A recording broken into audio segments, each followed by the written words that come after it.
I was in the next room when I heard my daughter-in-law laugh and say, "I can't wait until the old lady is gone." Her friend asked, "What will you do then?"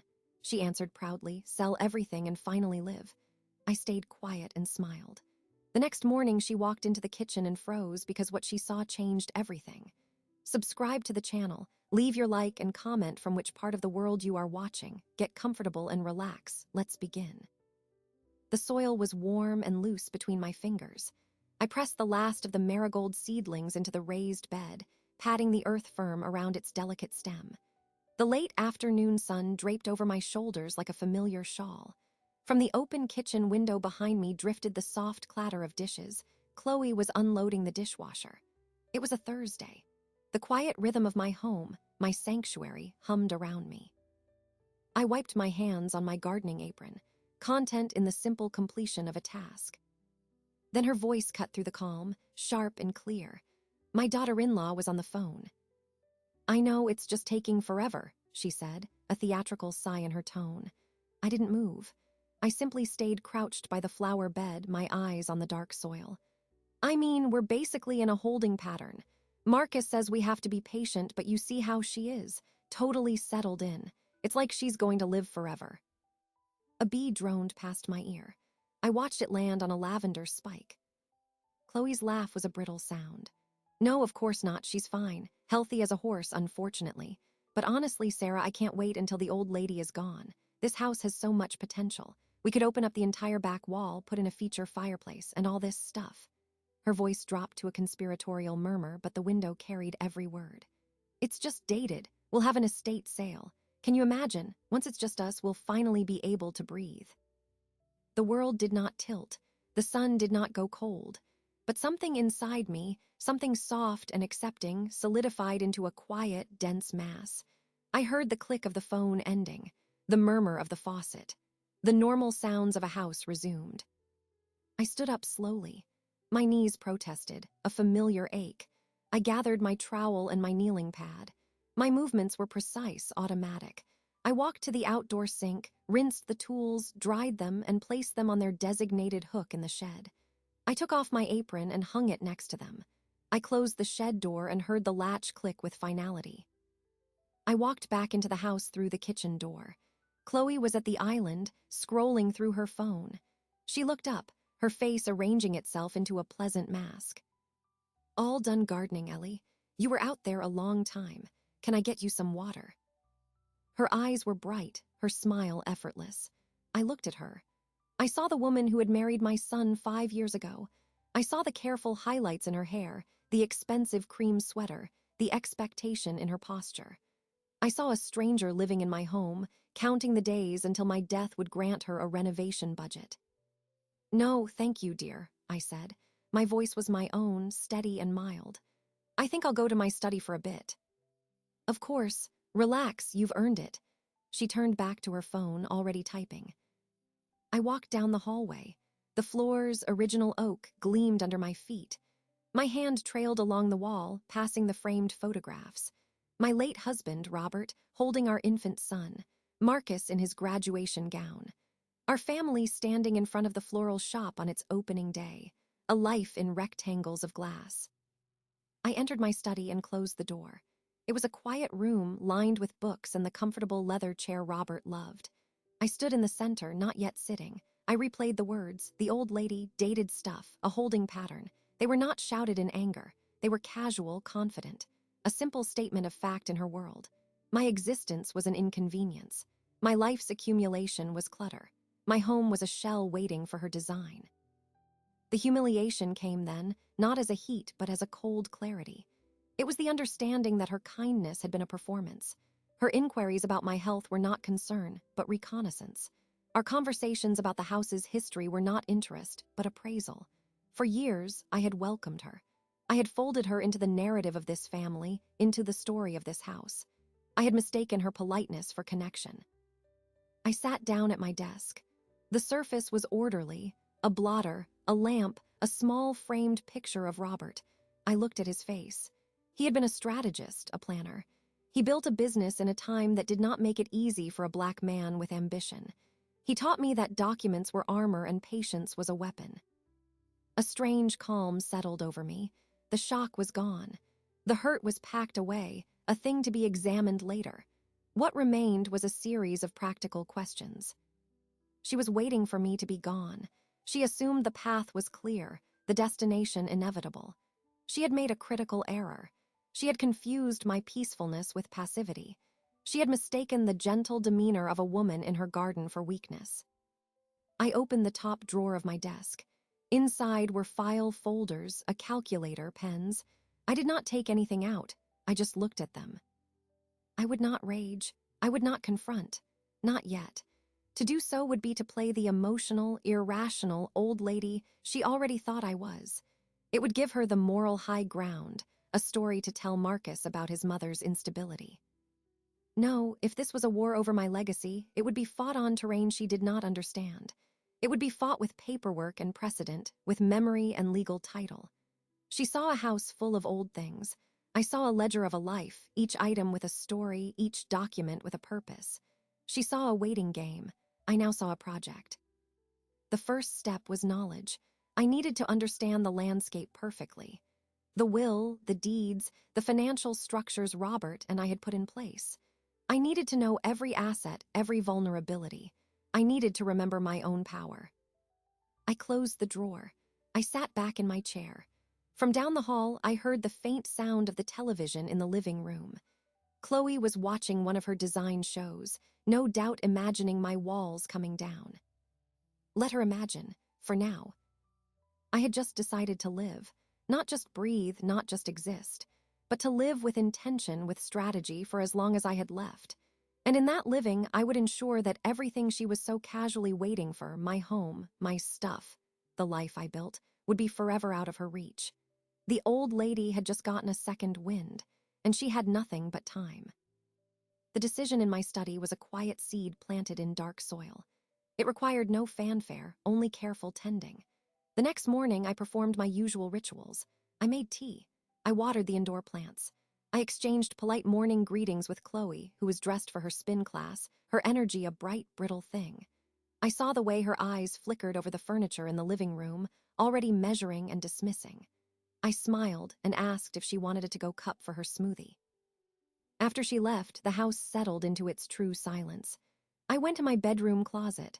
On the top shelf, behind a set of hat boxes, was a small, fireproof lockbox.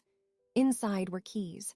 One was for the safe deposit box at First Mercantile Bank, a key Robert and I had received 42 years ago. The bank was the same one we'd always used. Mrs. Jenkins, the manager, had been a teller when we first opened our account. She saw me and came around the counter, her face warm with genuine welcome. "Eleanor Montgomery, it's been a minute, everything all right?"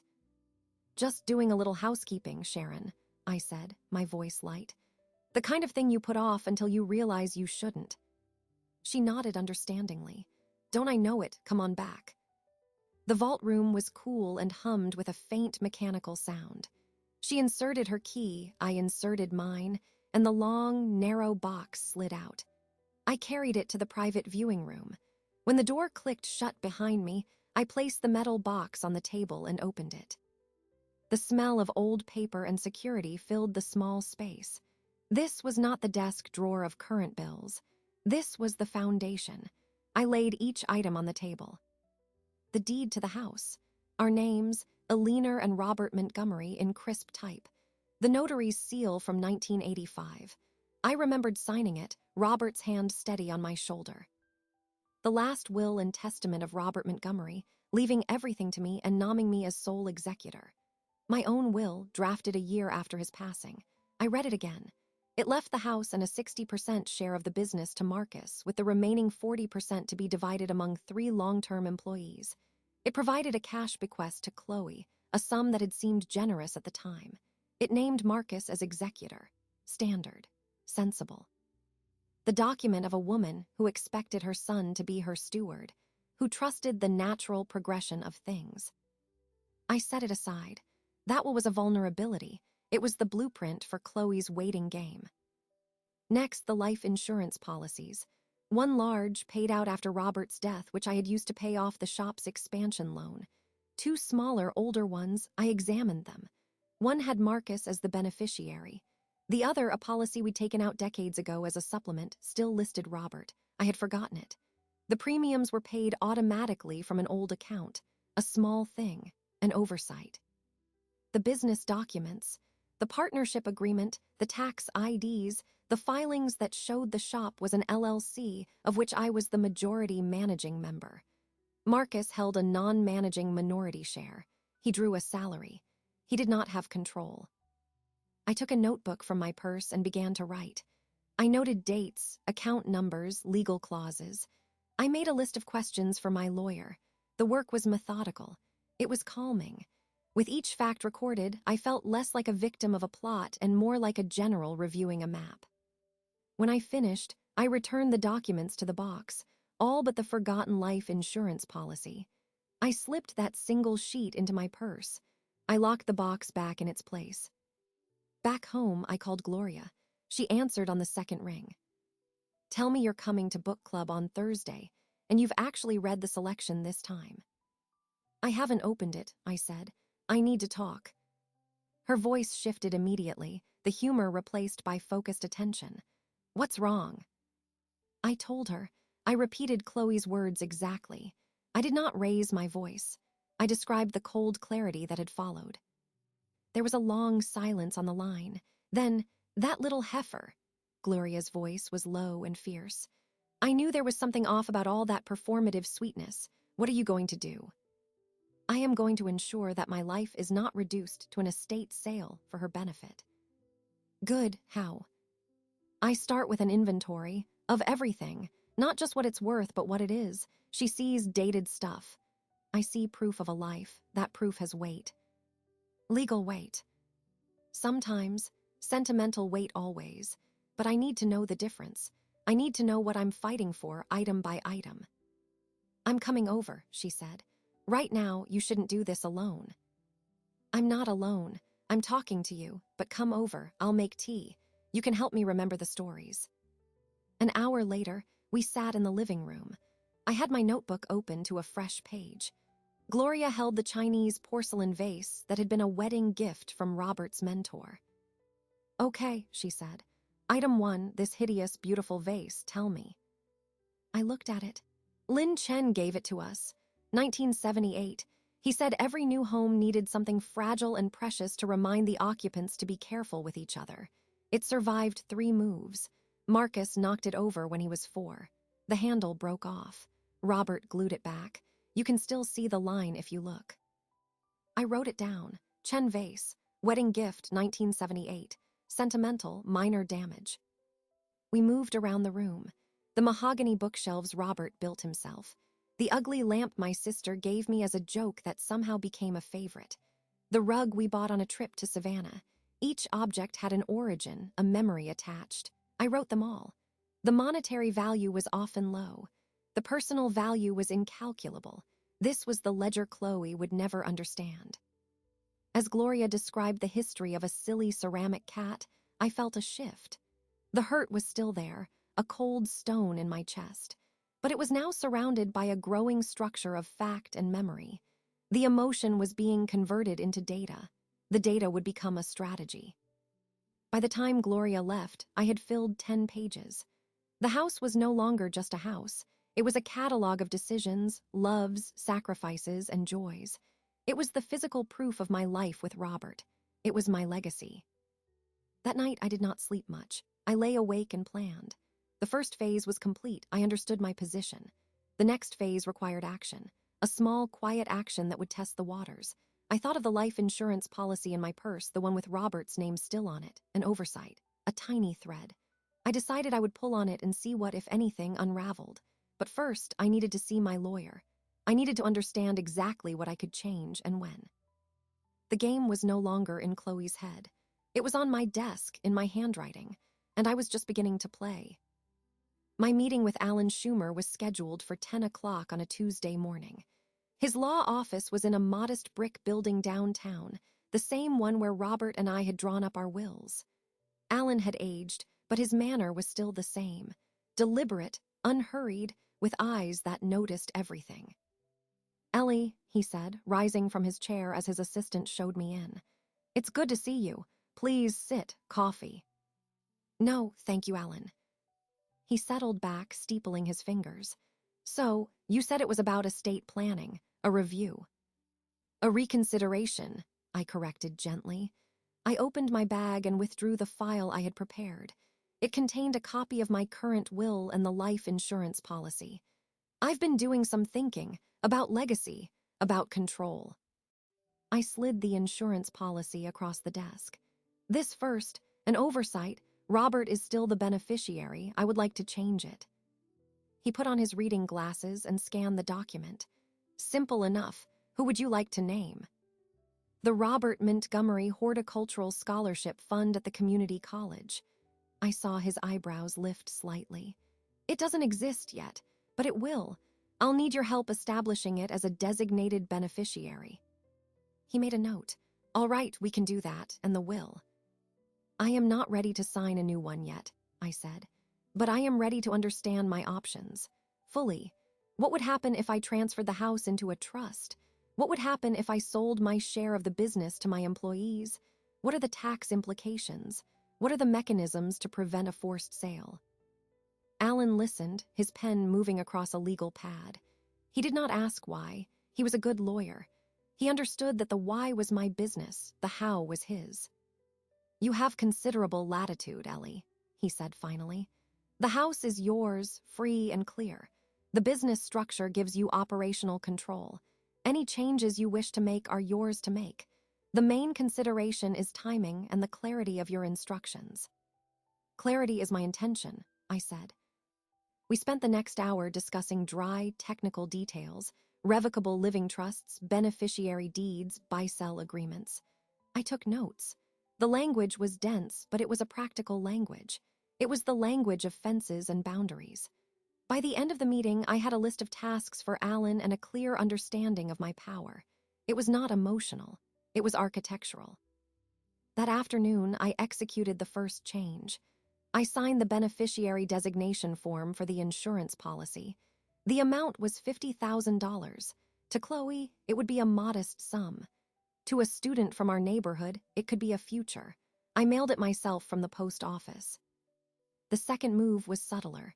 It required an understanding of my opponent's mind. Chloe was avaricious, but she was also anxious. She wanted assurance that her waiting would pay off. She would be looking for signs, for clues about my intentions and my state of mind. I decided to give her one. I printed several pages of information about reverse mortgages from a reputable senior citizens website. I did not hide them. I left them on the kitchen table, next to my reading glasses, as if I had been studying them and been called away. On the top sheet, I had circled a few lines about accessing home equity and retaining ownership. I went into the garden and pretended to be preoccupied with weeding. I waited. I heard her car pull into the driveway 20 minutes later. She came into the house through the front door, her heels clicking on the floor. There was a pause. I imagined her seeing the papers. The silence from the kitchen was long and complete. She came out to the patio. Ellie, you left some papers on the table. They looked important. I looked up, squinting in the sun. Oh, those, just some reading material. My friend Gloria was talking about them. It's a lot to consider. Reverse mortgages, she asked. Her voice was carefully neutral, but I heard the sharp interest underneath. One of the options, I said vaguely, turning back to the weeds. It's good to be informed, don't you think, about all the choices a person has. Of course. She lingered for a moment. It's just those can be complicated. You should talk to someone. Maybe Marcus and I could help you understand the fine print. That's kind of you, dear, I said. But I have my lawyer for the fine print. I'm just at the curiosity stage. She went back inside. I did not need to see her face to know the expression it would hold, a mix of alarm and calculation. A reverse mortgage would mean I was planning to stay, to use the house's value for myself. It would mean less equity for her later. It would introduce an element of uncertainty into her plan. Later, during dinner, the bait was taken. Marcus was working late. It was just the two of us. Chloe served the salad. She was unusually quiet for a few minutes. Ellie, she began, her tones sweetly concerned. About those papers today, I just worry. Those financial products can be predatory. They're designed to take advantage of seniors. I'd hate for you to get tangled in something that could risk the house." I looked at her, letting a faint, grateful smile touch my lips. "That's so thoughtful of you to worry, but the house is paid for. It's the one thing nobody can take. Any decision I make will be to enhance my life, not diminish it." I took a sip of water. "I've spent a lifetime being careful, Chloe. I don't intend to stop now." Her smile tightened. "No, of course not." The conversation shifted to other things, but the seed was planted. I saw the new flicker in her eyes when she looked around the dining room. It was no longer just avarice. It was urgency tinged with panic. She was no longer simply waiting for an event. She was now worried about active countermeasures. That night in my study, I reviewed my notes from the lawyer. Phase 1, establish knowledge. Complete. Phase 2, initiate subtle, strategic actions to disrupt the opponent's assumptions and gauge reactions. In progress. Changing the insurance policy was a silent reclamation of a small asset. Leaving the reverse mortgage information was a deliberate piece of psychological warfare. It made her nervous. Nervous people made mistakes. They became impulsive. They revealed themselves. I felt no triumph, only the quiet satisfaction of a correct calculation. The garden taught me that. You do not yell at the weeds. You do not plead with the aphids. You identify them. You understand their nature. And then you apply the appropriate, measured response. Sometimes that is a pesticide. Sometimes it is simply removing their source of sustenance. Chloe's sustenance was her certainty. I had just introduced a trace of doubt. It was a small thing, but a gardener knows that even the largest oak begins as something you can hold between your thumb and forefinger.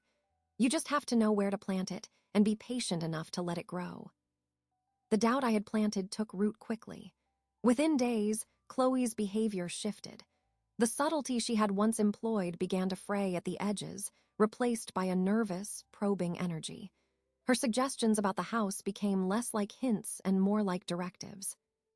"Ellie, have you ever thought about an open floor plan?" she asked one evening, sweeping her arm through the air in the living room. "This wall here, between the living room and the dining room, it's so heavy. It makes everything feel smaller." I looked up from my book. "That wall holds up the ceiling, dear." "Well, of course, but a contractor could put in a support beam. It would modernize everything. Let the light flow."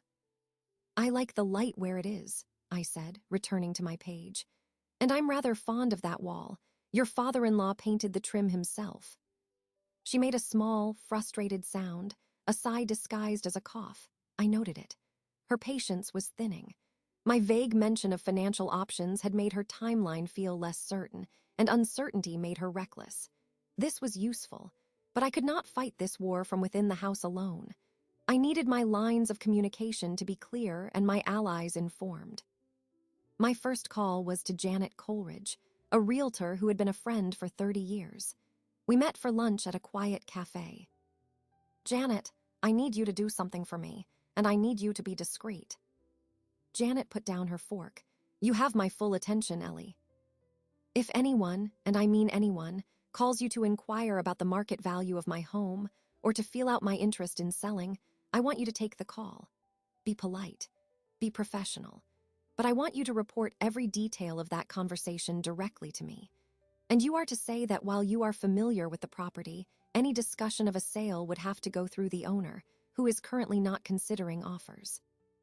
Janet's eyes narrowed with understanding. "Chloe."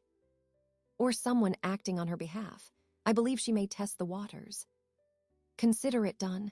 And for the record, Ellie, that house is a jewel. It's not just a structure, it's the best lot in the neighborhood. Anyone with half an eye can see that." "Thank you, that's what I'm counting on." My next visit was to my church, not for a service, but for a conversation with Pastor Lewis in his study. The room smelled of old books and lemon polish. "Eleanor, always a blessing to see you. What's on your heart?" "Practical matters, Pastor," I said, taking the offered seat. "I am reviewing my estate plans. As you know, Robert and I always considered the church and the community to be our extended family. I am making provisions. I may need you to serve as a witness on some documents in the coming weeks, or to provide a letter of reference for a charitable foundation I'm establishing.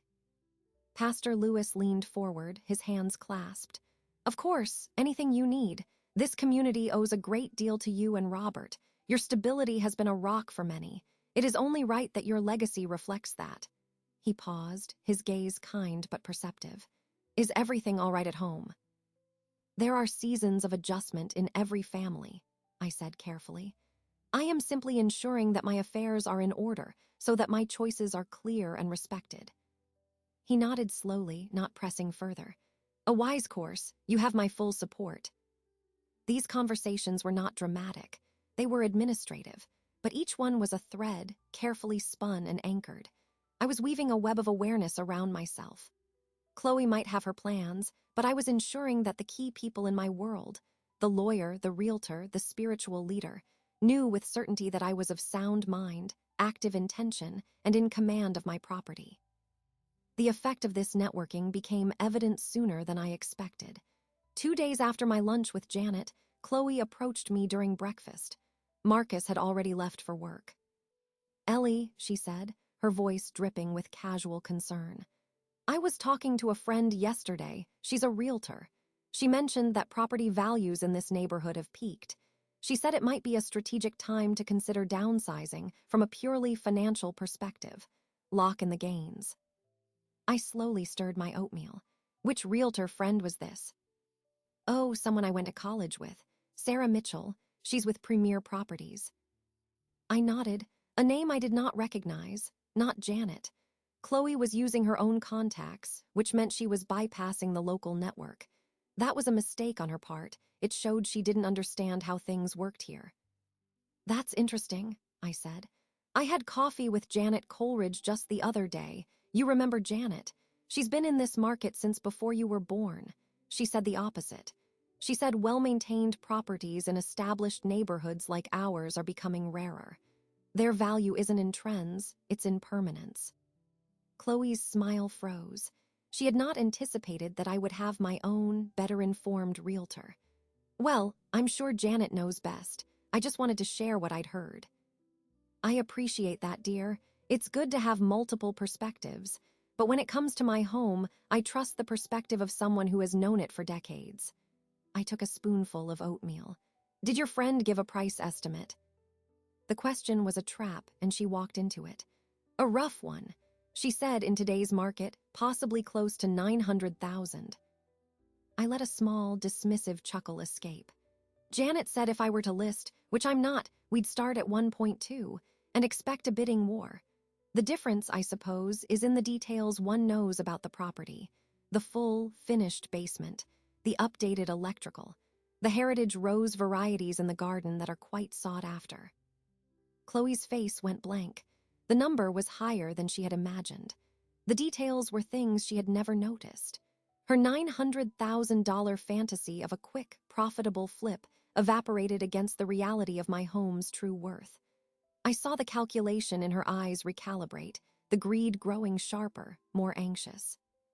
1.2, she repeated softly. As a starting point, I reaffirmed and returned to my breakfast. That evening, I called Janet, a Sarah Mitchell from Premier Properties. She gave Chloe an estimate of $900,000. Janet snorted. Amateur, she's looking at square footage on a screen. She doesn't know the lot, the neighborhood, the quality. I'll make a note. And Ellie. Yes. Your daughter-in-law is not a skilled conspirator. She's transparent. She asked me just this afternoon via text if I ever did discreet, off-market evaluations. I haven't replied yet. You can reply, I said. Tell her you only provide evaluations for clients with a signed agreement, and that all your clients make their own decisions.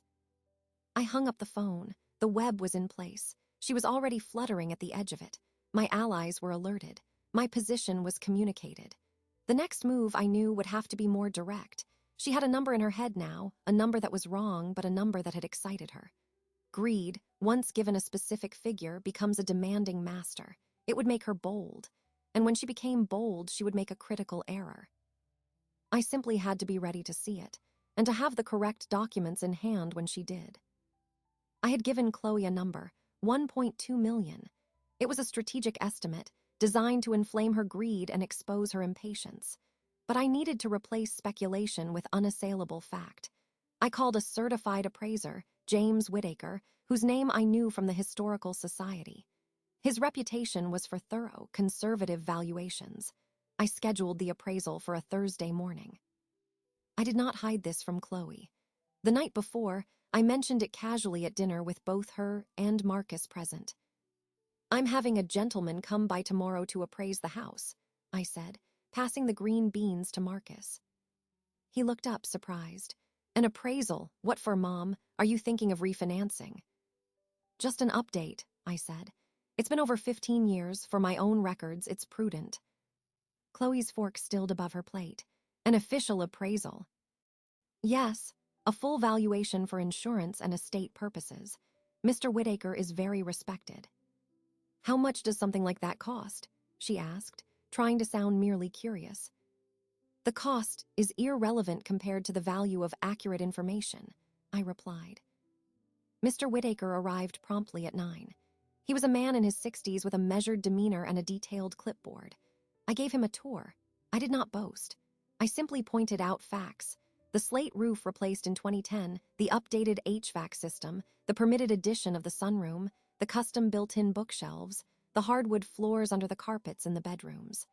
I showed him the basement, dry and fully finished with a proper egress window. I walked him through the garden, nomming the mature, specimen plantings. Chloe lingered in the background, pretending to tidy the already tidy kitchen. I saw her watching, her eyes following the appraiser's every notation. The process took 3 hours. He took photographs, measured rooms, examined finishes. When he left, he gave me a polite nod. "A remarkable property, Mrs. Montgomery, well-maintained with unique features. You'll have my report early next week." "Thank you, Mr. Whittaker." The following Tuesday, a thick envelope arrived. I took it to my study. I opened it and read the summary page first. The final appraised value, $1,420,000. I allowed myself a small, private breath. It was even higher than Janet's estimate. The details in the report were meticulous, citing the quality of construction, the lot size, the mature landscaping, and the lack of comparable properties as key factors. I waited until that evening, when Marcus was home and we were all in the living room. Chloe was visibly on edge, her eyes darting to the study door all afternoon.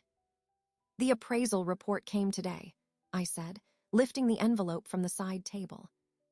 Marcus put down his phone. Chloe stiffened in her armchair. "And," Marcus asked, "it confirms what we've always known. The house is not just a place to live. It's a significant asset." I pulled out the summary page.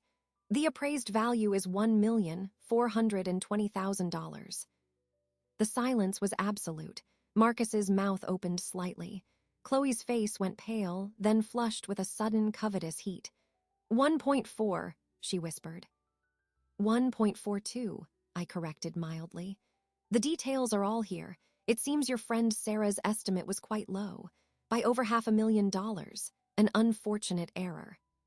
Chloe could not muster a response. She was caught between elation at the higher number and devastation that this official document cemented the value to something far beyond a quick, discreet flip. Marcus let out a low whistle. "That's incredible, Mom. I had no idea." "Your father and I invested in quality and in land.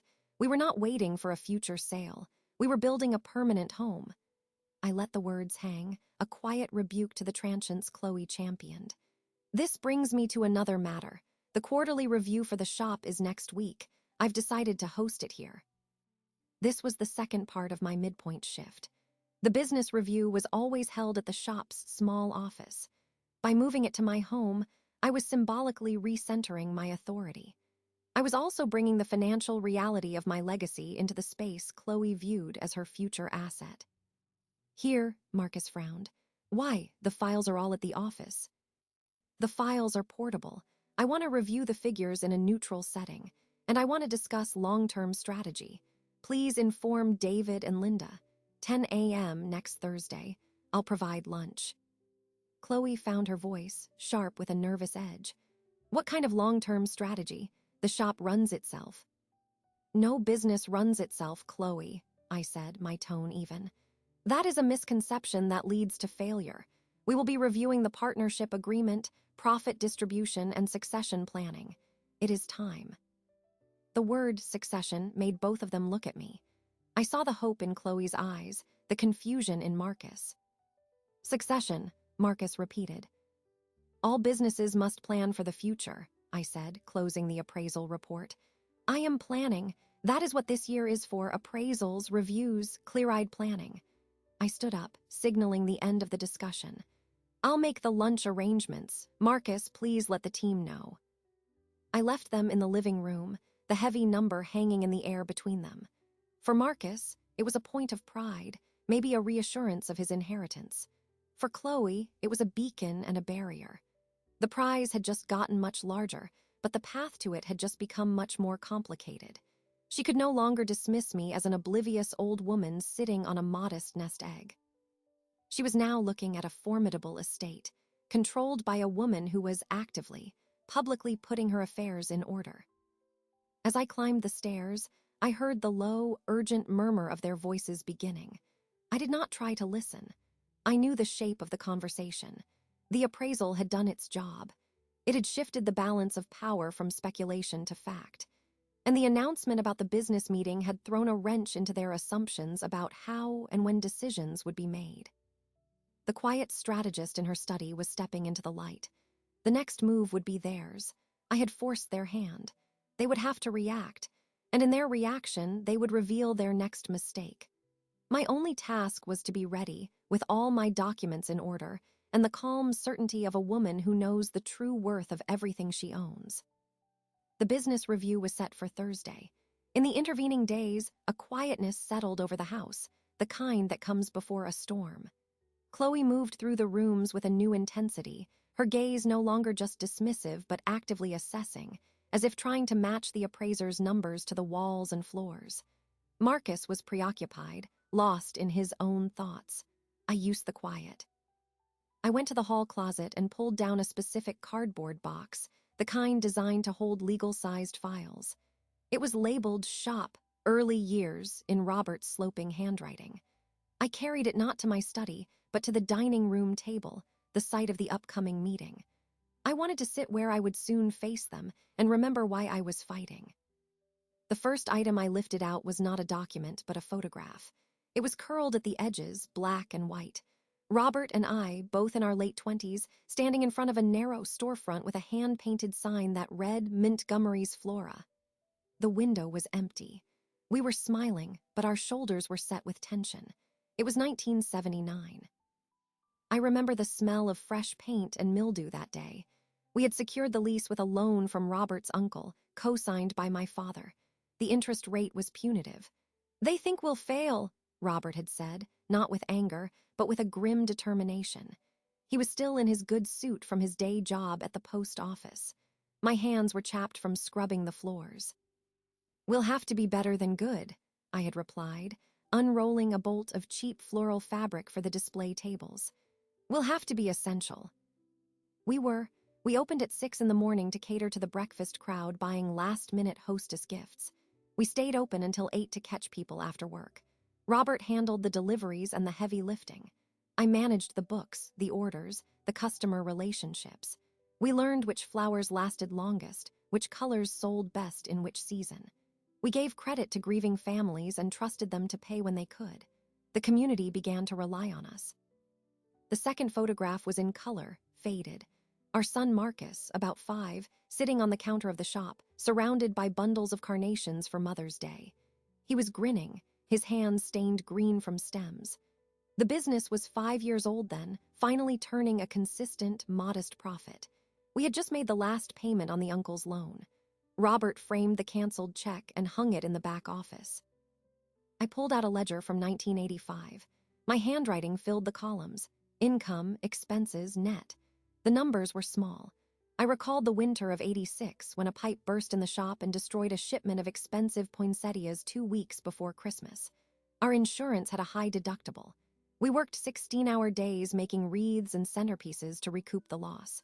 We slept on a cot in the back room for 3 days. We didn't fail.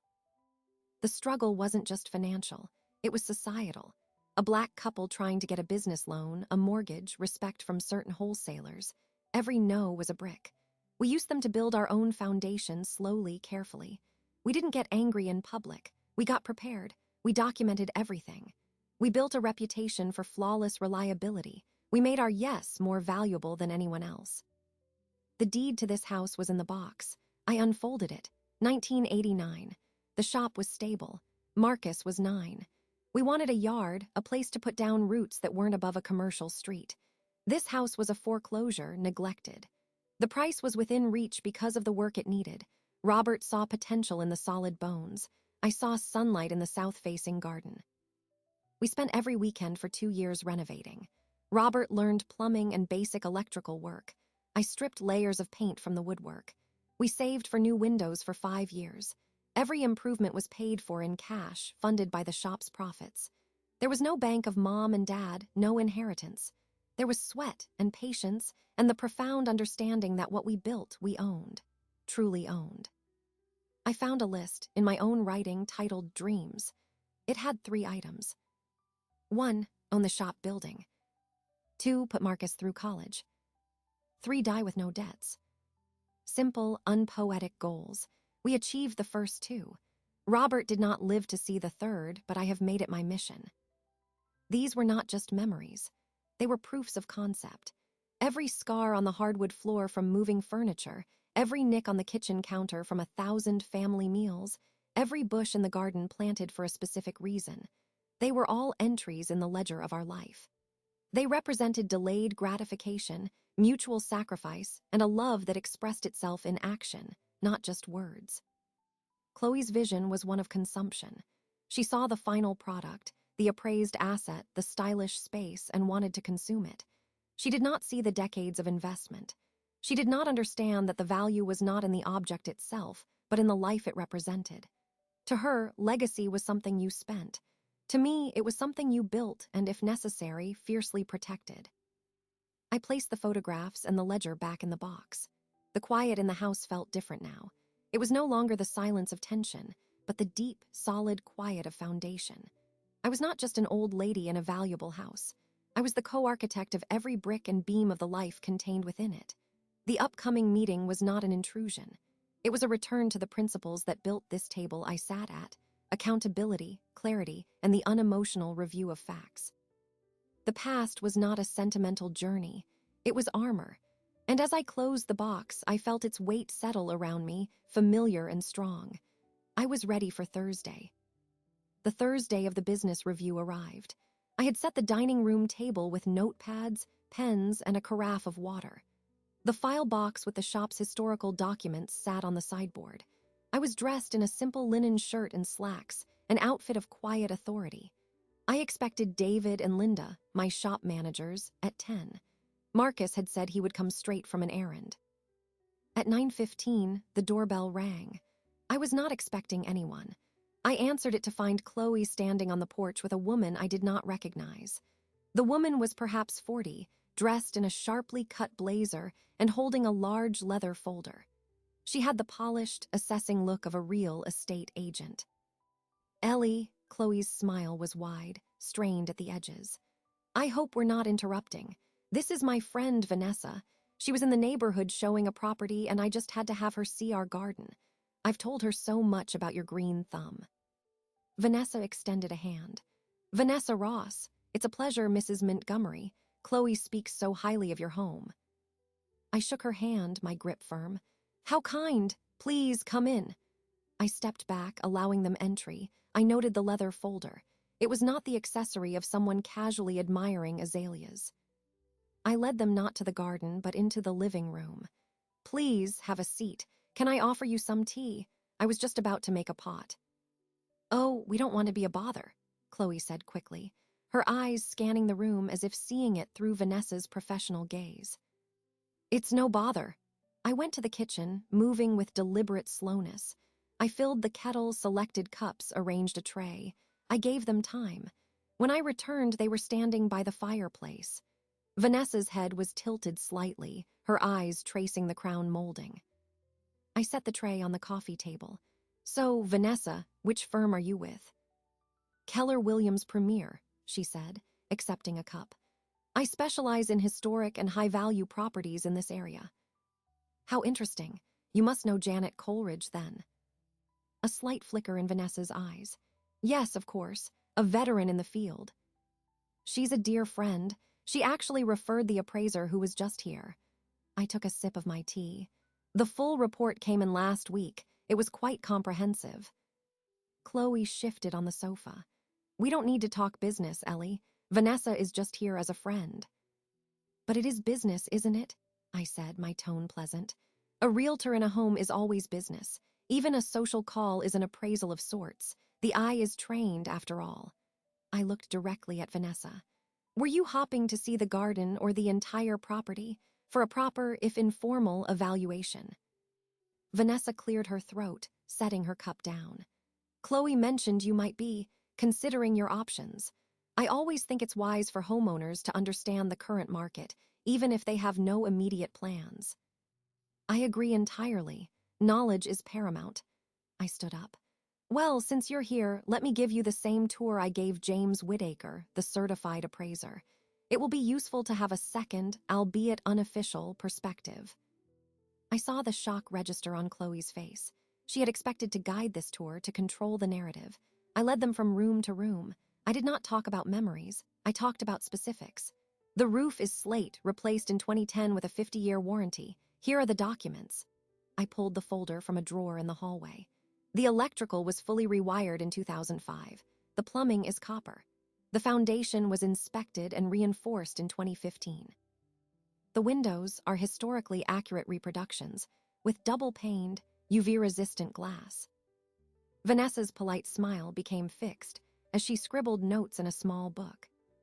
We descended to the basement, fully finished with legal egress and a dedicated dehumidification system, not a storage dungeon but livable square footage. I pointed to the HVAC unit, replaced 18 months ago. Back in the living room, I gestured for them to sit again. I went to my study and retrieved the appraisal report. I placed it on the coffee table, open to the summary page. Here is the official valuation, $1.42 million. Mr. Whittaker was particularly impressed with the lot size and the mature, landscaped grounds. He called it a legacy property. Do you find his assessment aligns with the market you're seeing, Vanessa? Vanessa looked at the number, then at Chloe's pale face. It's certainly in the ballpark for a property of this caliber. The market is very active. I'm sure it is, and I would imagine ethical considerations are paramount in your field. I leaned forward, my voice dropping to a confidential tone. A question, if you don't mind. If a realtor were to approach a homeowner indirectly, through a family member, to gauge interest in a sale the homeowner has not authorized, how is that viewed by your board's code of ethics? Is it considered a circumvention? I only ask because a friend of mine was in a similar situation, and it caused quite a bit of family strife. Vanessa's professional composure cracked. She looked from me to Chloe, true alarm in her eyes. That would be highly inappropriate. All discussions must be with the legal owner. I thought as much. It's so important to do things by the book. I smiled and closed the appraisal report. Thank you for your time, Vanessa, and for confirming the value. It's always good to have expert opinions align. The visit was over. The message had been delivered. I had transformed their covert maneuver into a formal, documented showcase where I was the sole authority. I had exposed the ethical breach without explicitly accusing anyone. I had shown Chloe that her ally was vulnerable to professional censure. At the door, Vanessa mumbled a hurried goodbye and practically fled to her car. Chloe remained for a second, her face a mask of thwarted fury. That was unnecessary, Ellie, she hissed, her voice low. What was unnecessary, dear? I asked, my voice still calm. Being a hospitable host, providing accurate information, I thought that was the purpose of the visit, to see the garden and to talk business. She had no answer. She turned and left, her heels striking the pavement like gunshots. I went back to the dining room and straightened a notepad. The doorbell rang again at 5 minutes to 10. It was David and Linda arriving for the real meeting. The preliminary skirmish was over. The main event was about to begin. I felt a clear, cold focus. The first confrontation had been a victory of preparation and poise. The next would be a victory of facts and figures. I was ready for both. David and Linda settled into their chairs at the dining table with the comfortable ease of people who had been part of the shop's family for decades. David, now in his late 50s, had started with us as a delivery driver. Linda had been our head florist for 25 years. They greeted me with warm smiles that held a note of curiosity about the unusual meeting location. "Thank you for coming," I said, passing them each a folder. I thought a change of venue would provide a fresh perspective for our review. Before we could begin, the front door opened and closed. Marcus walked in, his expression harried. He had clearly just spoken with Chloe. "Sorry I'm late," he said, his voice tight. He avoided looking directly at me as he took his seat at the head of the table, his usual place. "We were just starting," I said. "We'll begin with the profit and loss statement for the last quarter." For the next 20 minutes, we went through the standard review. Sales were steady. Expenses were slightly up due to a rise in wholesale costs. The numbers were healthy, if unspectacular. Marcus relaxed incrementally, falling into the familiar rhythm of the business discussion. Linda discussed a promising new contract with a local hotel. David mentioned the van would need servicing soon. Then I opened a second folder, one I had prepared separately. Now, I'd like to address a separate matter. Over the past month, as part of my broader estate planning, I conducted a full audit of the business accounts for the last 3 years. Not just the summaries, but the line-item expenses. Marcus's head came up. "An audit? Mom, why? Our accountant handles that." "Our accountant handles tax preparation. I handled a review of internal controls." I kept my voice neutral, administrative. "I found some consistent irregularities, specifically in the discretionary expense account that you manage, Marcus." The room went very still. David and Linda looked down at their hands. "What kind of irregularities?" Marcus asked, his voice wary. I slid a sheet of paper across the table to him. It was a list I had compiled. "There are numerous charges over the last 36 months that were coded as business development or client gifts. They are from retailers and restaurants that do not align with our client profile. A high-end home decor boutique, a resort spa, a luxury automotive detailer." I paused. "The amounts are significant. They total just over $28,000. Marcus scanned the list, his brow furrowed. I don't recognize some of these. Chloe sometimes handles client gifts. She has a better eye for that stuff." "I'm sure she does," I said. "However, business expenses require receipts and a documented business purpose. I have the canceled checks and credit card statements. The receipts on file are generic. They list only the amount and the merchant. There are no client names, no event details. When I cross-referenced these dates with our client delivery logs and event contracts, there were no corresponding clients or events."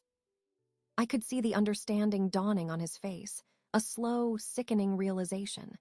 "You'd have to ask Chloe for the details," he said, but his voice lacked conviction. "I am not asking Chloe," I said calmly. "This is a Montgomery family floral account. You are a signatory. You are responsible for its oversight. The irregularities are a liability. They could be construed as embezzlement or, at the very least, gross mismanagement. It jeopardizes the business." "Embezzlement? That's a strong word, Mom," Marcus snapped, his face flushing. "It's probably just sloppy bookkeeping." "Sloppy bookkeeping of $28,000 belonging to a company you partially own." I tilted my head. "If I were an outside auditor or the IRS, that word would be the first one they'd use. The second would be fraud." Linda cleared her throat softly. David studied the grain of the wood table. "What are you saying?" Marcus's voice was low. "I am saying you have a choice to make." I leaned forward, clasping my hands on the table. "This business is my legacy. It is David and Linda's livelihood. It is not a personal slush fund for your wife's retail therapy or her attempts to cultivate a certain social image. You can either take control of this situation immediately, which would involve reimbursing the business for every unsubstantiated charge from your personal funds and removing all non-employee access to company accounts, or I will be forced to take legal action to protect the company's assets. That would involve filing a police report for the missing funds. The color drained from Marcus's face. You'd call the police on your own family. I would protect the business your father and I built from the ground up. Family does not steal from family, Marcus. That is the line. At that moment, Chloe walked into the dining room. She must have been listening from the hallway. Her face was a mask of outraged innocence. What's going on? Marcus, what is she saying? Marcus held up the list, his hand trembling slightly. Chloe, these charges on the business account. The spa, the boutique, what were these for? Where are the receipts? Her eyes widened, then narrowed. She looked at me with pure venom. This is a witch hunt. Those were legitimate business expenses. Client appreciation. You wouldn't understand the nuances of modern networking, Ellie. It's about relationships. Name one client who received a $200 candle from that boutique, I said, my voice flat. Name the corporate event that required a $400 day at the spa. Provide the dates and the thank you notes. I have the records ready to cross-check. She stared at me, her mouth opening and closing. She could not name them because they did not exist. The charges were for her lifestyle. The silence was damning. You see, I said to Marcus, my gaze unwavering, this is the choice. You can believe your wife's unspecified nuance, or you can believe the spreadsheet, the bank records, and the empty client logs. You can protect the business or you can enable this, but you cannot do both. The business or your wife's unexplained expenses. Decide. Marcus looked from his wife's furious, trapped face to my calm, expectant one. He looked at the loyal employees who had devoted their lives to the shop, now witnessing its potential looting. I saw the moment of collapse in his eyes, the moment when willful ignorance finally shattered under the weight of evidence. His shoulders slumped. He did not look at Chloe. He looked at the list in his hand, then at me. His voice was a hollow whisper. How much do I need to write the check for? Chloe made a sound, a sharp gasp of betrayal. Marcus. It was the answer. The only answer that could save what was left of his integrity and his inheritance. The climax was not a shout, but a quiet, devastating calculation. He had chosen. The ledger and the law had won. The immediate aftermath of the meeting was a swift, cold unraveling. Marcus wrote the check for $28,412. He took it from their joint savings account. He handed it to me in my study the next morning without meeting my eyes. I gave him a formal receipt on the shop's letterhead. The transaction was silent, clinical. Chloe had left the house that night. She did not return. 3 days later, I sat in Alan Schumer's office with a new set of documents before me. Gloria sat beside me as a witness. The air smelled of paper and permanence. This is the Revocable Living Trust, Alan explained, his finger tracing the lines. The house, the investments, the remaining business shares, all titled to the trust. You are the trustee. You maintain full control. Upon your passing, the trust assets will distribute according to these instructions, bypassing probate. The instructions were clear. The house would transfer to a community land trust, with the stipulation that it be preserved and used for a community elder program. The business had already been addressed.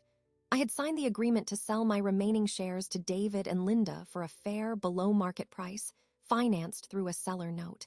They would own Montgomery's Flora outright. They had wept when I told them. This is the beneficiary deed for the life insurance policy, now directing the funds to the newly established Robert Montgomery Horticultural Scholarship Fund at the Community College Foundation.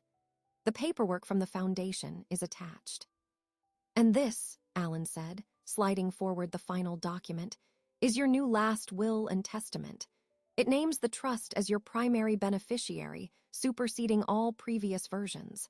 It also contains a no-contest clause. If anyone challenges these arrangements and loses, they inherit $1. I read each page carefully. The language was dense, legal, and beautiful in its finality. It was the architecture of my will made literal. I took the pen Alan offered and signed my name on each signature line. Eleanor Montgomery. The script was firm. Gloria signed as witness, her signature a bold slash of support. "It's done," Alan said, gathering the documents. "Copies will be sent to you, the trust administrator, and the foundation. You have just secured your legacy, Ellie, exactly as you envisioned it." "Thank you, Alan." Gloria squeezed my hand as we left the office. "You did it. That woman's feet will never cross that threshold as anything but a guest, if that."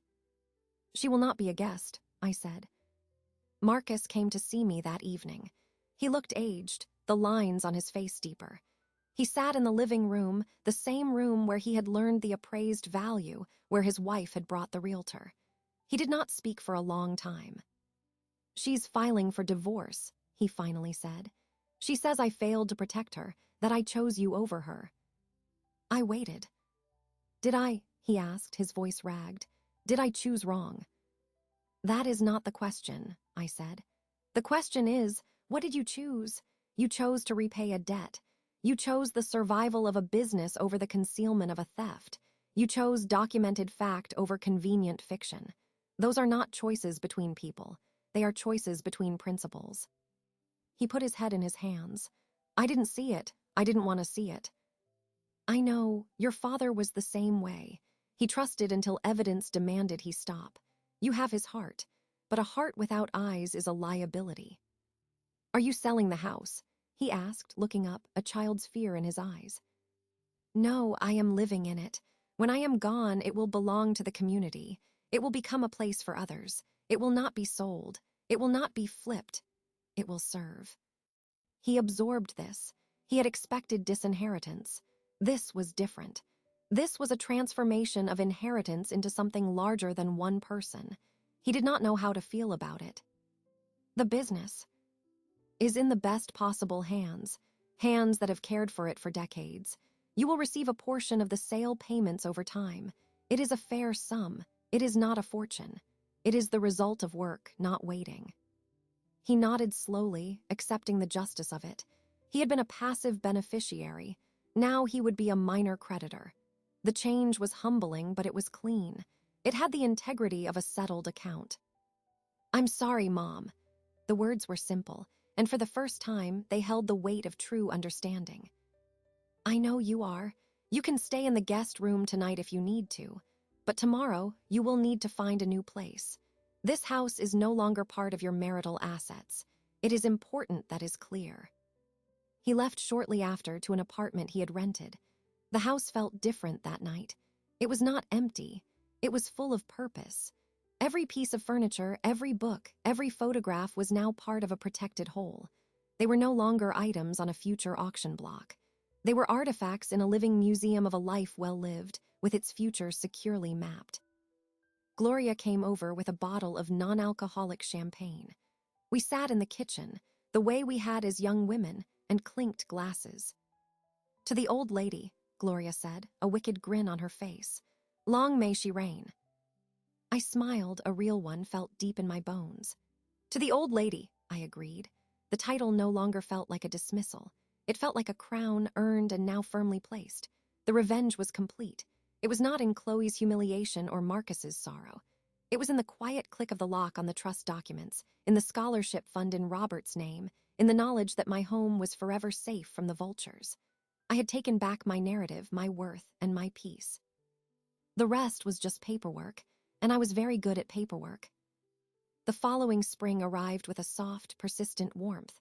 I was in the garden, not kneeling, but sitting on the weathered teak bench Robert had built, a wide-brimmed hat shielding my face from the morning sun.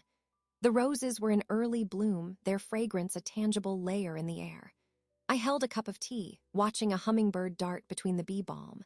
The silence was not empty. It was full of bird call and the distant sound of a lawnmower. It was mine. My days had assumed a new pattern, one of my own deliberate design. I volunteered at the community college library on Tuesdays and Thursdays, helping students with research. I had met with the foundation director to review the first applications for the Robert Montgomery Scholarship. 3 students would receive funding in the fall. One wanted to study landscape architecture.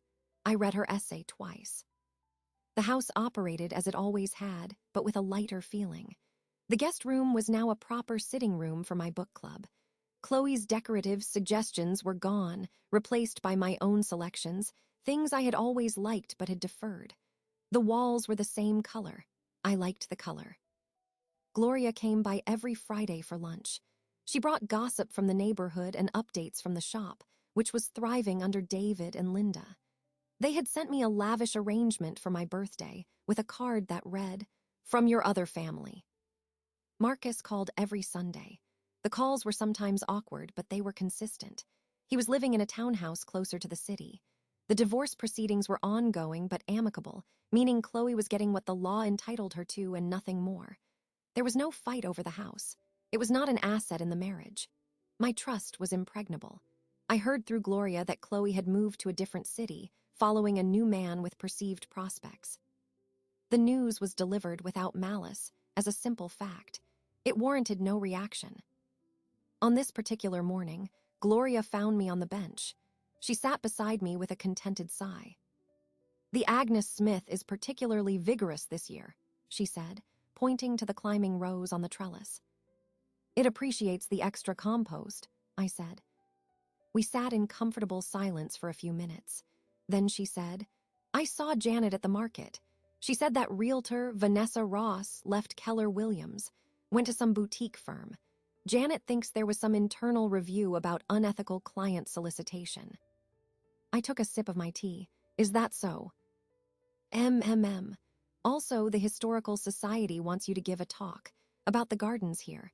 They consider it a local treasure." "I'll consider it." The hummingbird returned, a blur of iridescent green. We watched it until it zipped away over the fence. "Are you happy, Ellie?"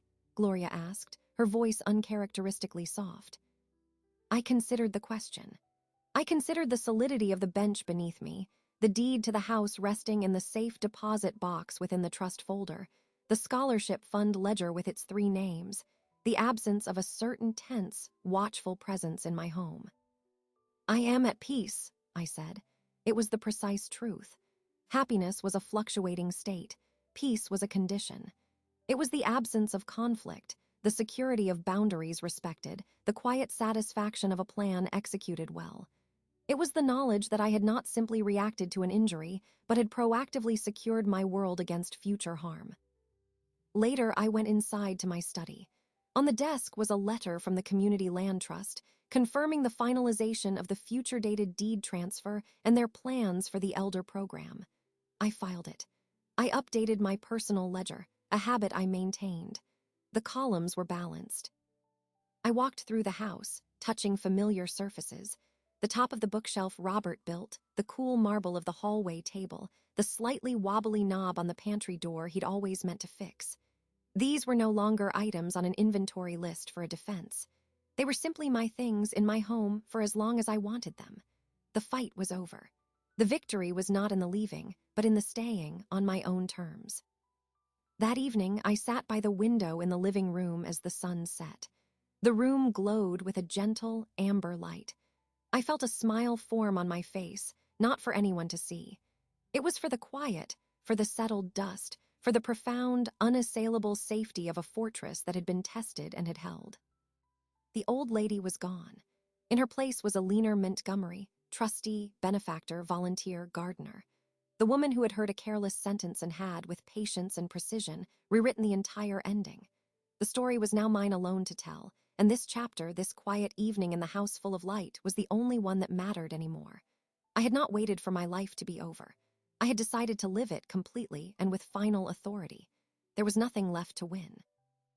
Only a life left to enjoy, one deliberate day at a time.